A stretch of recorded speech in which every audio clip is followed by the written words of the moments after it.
Hello friends, this is Chris coming back to you from the backyard pharmacy, and we're looking at a new plant today, but look at our old friend still sitting here. Don't forget we have this delicious chickweed, Stellaria media, with the deeply divided 5 white petaled flowers. And then we have our purple dead nettle, which doesn't make such a delicious tea, but it's still a fun herb to know about. And then right behind it, if we go through, we can see we have this plant right here. This is one of our favorite backyard medicinals and edibles, and this is, anyone know? Gallium aperine, also known as cleavers. And cleavers is a very easy plant to recognize. It's sort of a one-of-a-kind plant. Let's talk about it for a moment. There's a piece right there. And one thing you can notice really quickly is that it's got a very unique pattern of leaves.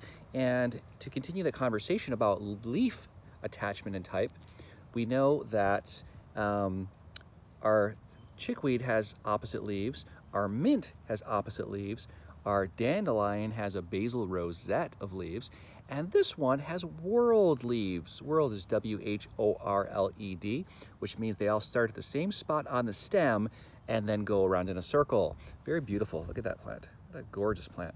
And so, generally speaking, if you look into places like this, so a disturbed area like someone's yard, or the edges of a field, or in a field that has been formerly tilled and now it's gone feral, you can see a lot of cleavers. Cleavers will even grow in the woods a little bit, but there's different species that tend to predominate, and not necessarily this one. And this is Gallium aperine. And this is a member of the Rubiaceae family, which is the coffee family. And so, supposedly, purportedly, the seeds of this plant do contain caffeine, but they're very small and fuzzy. And realistically, if you wanted to harvest enough to make a good caffeinated coffee, you're probably going to need about 6 shots of espresso to give you enough energy to go through and harvest them all. There are no seeds this early in the season, so we can't really show you those. But how do we identify this plant? There's a couple different ways. Generally speaking, so using our keys of identification method, generally speaking, number one is it grows in this kind of matted way, and it has the whorled leaves is one of the key features. And secondly is it's got a square stem. So if you hold onto the stem, you can feel, just like in a mint, just like in a nettle, the Urticaceae family, it has a square stem. So that's pretty easy to identify. And then lastly, if we can get it up close and personal, gosh, let's see how, yeah, oh, we can get it. You can see that it has little clinging hairs. Now that's really cool because it actually makes for a really easy transport technique. So you grab a whole bunch of this stuff. I'm going to use this as a juice in a minute. You take that, and then you get a whole, huge collection. And then when your friend's not looking, you go up to their back and you just whoop, throw it right there. And whoop, did you see that? Nope, there you go. And it will stick. So you can enlist your friends to help carry your plants home with you, or your dog, or your kid, whoever, is, it doesn't weigh very much. So even if you had a big old pile of it, you wouldn't burden them too much. Then you get it home and you can make it into medicine and give it to them so that they can benefit from it. So getting back to this beautiful plant. So as we said, it's a member of the Rubiaceae family. It has a historical use that goes back a long time. And it's always kind of been used for different reasons, but one of the reasons is as a lymphatic. So lymphatic just means, now we don't know how lymphatics work that much. We have some sense of it. But what that means is when people have swollen lymph nodes from things like infection or toxicity, then a plant like cleavers and also things like red root can help clear that out.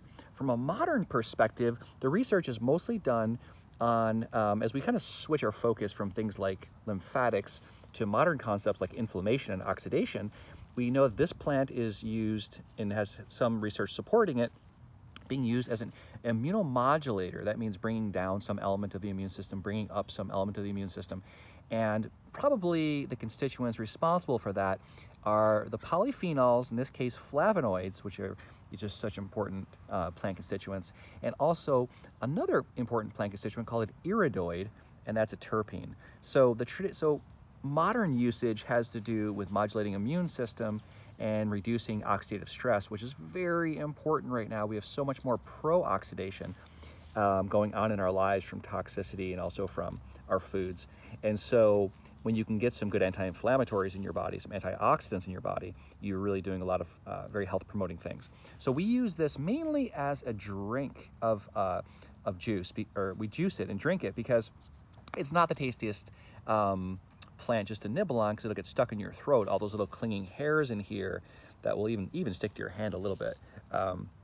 So it can really kind of glob up the back of your throat. You don't want to chew it, even though it is edible.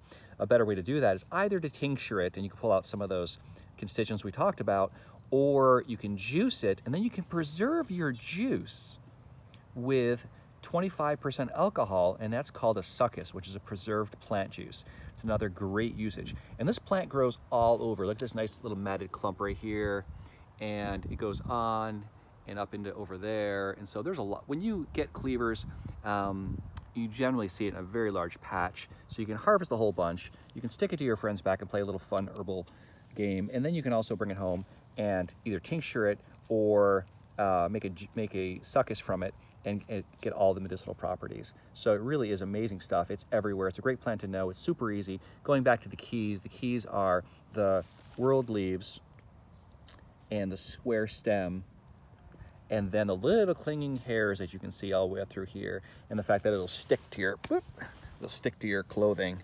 And the little seeds do have caffeine, supposedly, but making coffee out of that, making a coffee substitute out of that is going to take you an awful lot of work.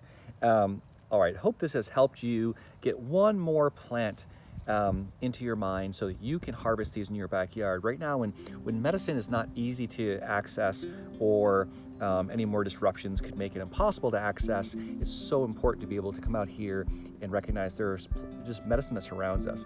This is just a wonderful healing food that will help balance your immune function, as well as have some benefit to your urinary tract by increasing the flow of urine, which can be useful in UTIs and gravel. And also it can be used potentially as a lymphatic, though it's a little more complicated of a process. All right, I hope this has helped. I hope this little journey into our backyard pharmacy has given you one more bit of information so you can be a medicine holder for your community and for your loved ones and for yourself. All right, till next time, hope to see and hear you using cleavers and our other friends, the chickweed and the purple dead nettle and beautiful dandelions.